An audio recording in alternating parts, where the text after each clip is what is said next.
एक गरीब की दुख भरी कहानी। एक बड़ा ही धनवान आदमी एक गांव में रहता था, जैसे कि ज्यादातर पैसे वालों को होता है। इस धनवान सेठ को भी अपने पैसों का घमंड था। वो जिस गांव में रहता था वहां पर ज्यादातर लोग किसान थे।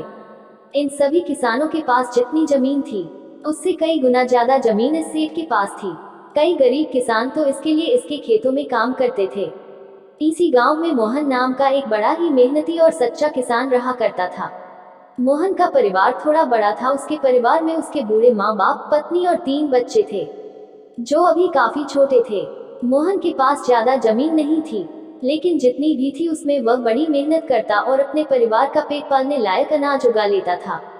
बाकी के किसान भी ये देखकर हैरान रह जाते कि कोई कैसे इतनी सी जमीन में इतना ज्यादा फसल उगा सकता है।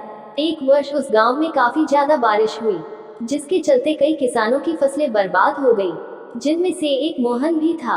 अब मोहन धर्म संकट में पड़ गया, क्योंकि उसके परिवार में उसके अलावा कोई और कमाने वाला था नहीं, और अपने परिवार को भूखा मरते हुए वो देख नहीं सकता था। वह जानता था कि इस गांव में अगर कोई उसकी मदद कर सकता है, तो वह वही घमंडी सेठ है, जिसने गांव के कई अन्य गरीब किसानों को या तो कर्जा दिया है या तो अपने यहाँ काम पर रखा हुआ है। हाथ पर हाथ धरे बैठे रहने के बजाय उसने इस सेठ के पास जाने का फैसला किया और एक दिन उनके पास पहुंच गया। सेठ के पास पहुंचकर मोहन बोला, सेठ जी, आपकी बहुत मेहरबानी होगी अगर आप मुझे थोड़ा सा कर्जा दे दे, जिससे मैं अपने खेतों में फिर से कोई फसल उगा सकूं, या फिर आप मुझे अपने यहाँ नौकरी दे दे ताकि मेरे परिवार को 2 वक्त का खाना मिल सके। घमंडी सेठ को उसकी इन बातों से कोई मतलब था नहीं, लेकिन गांव के सारे लोगों की तरह वह भी यह जानता था कि मोहन कितना मेहनती है और वह जिस भी खेत में काम करेगा वहां वह दोगुनी फसल उगा सकता है। सेठ ने सोचा, अगर मैं इसे पैसे उधार देता हूँ तो शायद यह स्थिति में नहीं है कि मुझे वापस लौटा सके, लेकिन अगर मैं इसे अपने खेतों में काम करवाता हूँ तो मुझे जरूर दुगना फायदा होगा।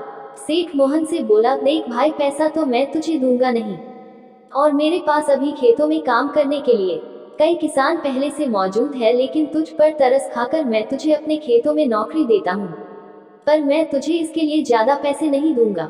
बाकी किसानों को मैं 300 देता हूँ, मैं तुझे 200 ही दे पाऊंगा। मरता क्या न करता। मोहन ने सेठ की शर्त मान ली और उसी दिन से सेठ के खेतों में काम करना शुरू कर दिया। 2 महीनों तक नियमित वो सेठ के खेतों में जाकर कड़ी मेहनत करता और देखते ही देखते 4 महीने का काम उसने अपनी मेहनत से 2 महीनों में ही खत्म कर दिया। सेठ उसके काम से काफी खुश था, लेकिन वह कभी उसको यह जताता नहीं था।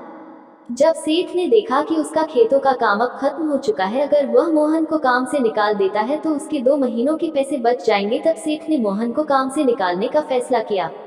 एक बार सेठ को ये विचार भी आया कि इतना मेहनती आदमी शायद उसे दोबारा ना मिले, लेकिन फिर उसने सोचा कि जब अगले साल काम आएगा तब उसे फिर से नौकरी पर रख लेगा। आखिर इस गांव में उसके अलावा है ही कौन जिसके आगे ये लोग अपने हाथ फैलाएंगे।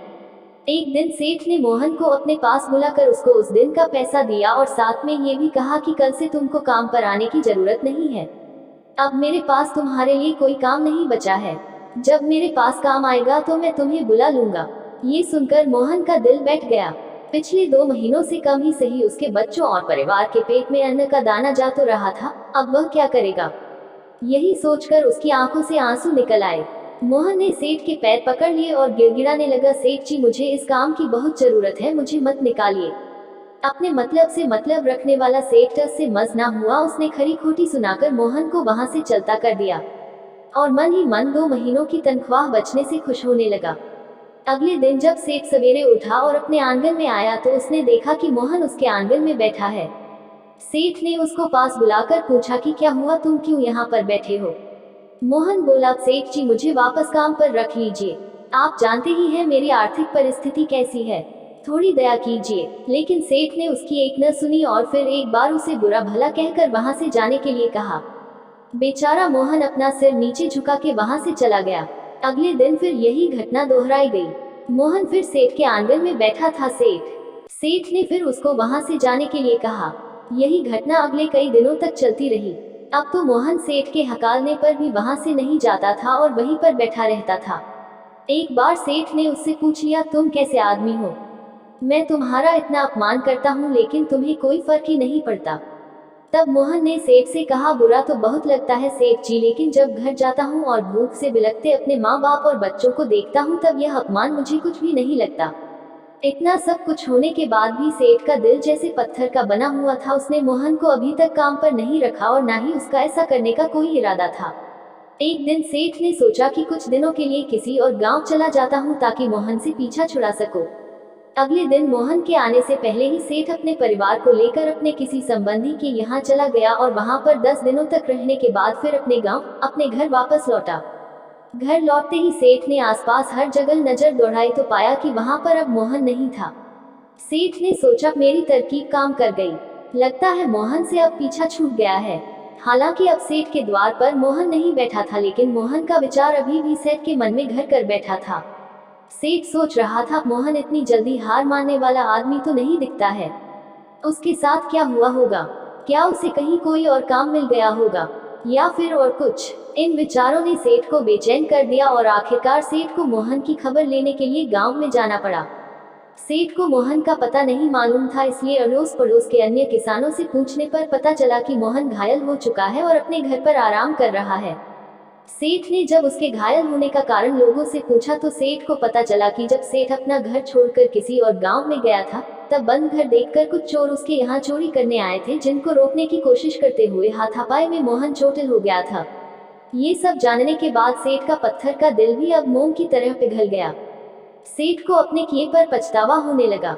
सेठ ने अपने आप को याद दिलाया कि कैसे उसने एक शरीफ और सच्चे आदमी को ज्यादा काम करवा कर भी उसको पूरा पैसा नहीं दिया और जिसको गले से लगाना चाहिए था उसे ठोकर मारकर भगाता रहा।